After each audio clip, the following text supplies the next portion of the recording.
Bienvenue dans cette nouvelle vidéo de Lexical Info. Sommet des chefs d'État de la CEDEAO, le Mali avance sans peur ni crainte. N'oubliez pas de vous abonner juste en bas de cette vidéo à Lexical Info. La récente décision des chefs d'État de la CEDEAO de prononcer des sanctions contre les autorités maliennes de la transition et leurs familles est véritablement un acte d'hostilité à l'égard de notre pays et du peuple malien, car c'est braver les convictions et les choix du peuple malien souverain. En réalité, cette décision des dirigeants de l'organisation communautaire est un coup d'épée dans l'eau. Elle traduit l'incapacité de la CEDEAO à se mettre au diapason des opinions des peuples de sa propre sous-région.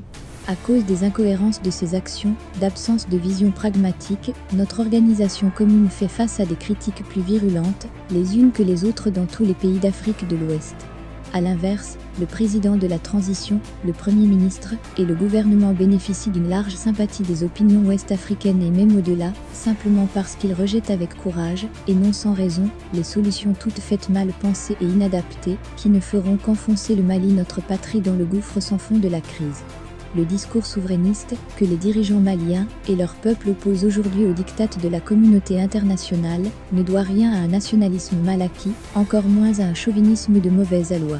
Notre posture traduit plutôt une conviction profonde, venue du fond du cœur des terroirs. Voilà pourquoi la décision des dirigeants de la CEDEAO n'est pas de taille à entamer la détermination des Maliens à mettre en œuvre les solutions endogènes de sortie de crise. La démarche des dirigeants maliens est d'autant plus compréhensible qu'elle repose sur la logique implacable d'un peuple en éveil de conscience. Jusqu'ici, les solutions à la crise malienne ont été pensées, conçues à l'extérieur et imposées. Rien d'étonnant que ces camisoles de force de mauvaise taille s'avèrent inopérantes. Depuis la mise en place de la MINUSMA en 2013, les résolutions de l'ONU se succèdent sans grand résultat sur la nécessaire stabilisation du Mali. L'intervention française Serval s'est muée en Barkhane depuis 2014 sans jamais parvenir à empêcher l'expansion du terrorisme ni les effusions de sang dans les rangs des civils, des militaires et des étrangers venus, pour certains, aider le Mali. Dès lors, il est aisé de faire un constat d'échec. Ne pas envisager alors des solutions alternatives serait proprement suicidaire pour le peuple malien. Voilà pourquoi les forces patriotiques à la tête desquelles le président de la transition, le colonel Assimi Goïta, et le premier ministre Choguel Kokala Maïga ont décidé de prendre le taureau par les cornes. Ce n'est pas la voie de la facilité certes, mais le Mali se doit d'avancer et il avance, contre vent et marée. Rien ni personne ne peut détourner les Maliens du chemin de l'affirmation de leur souveraineté.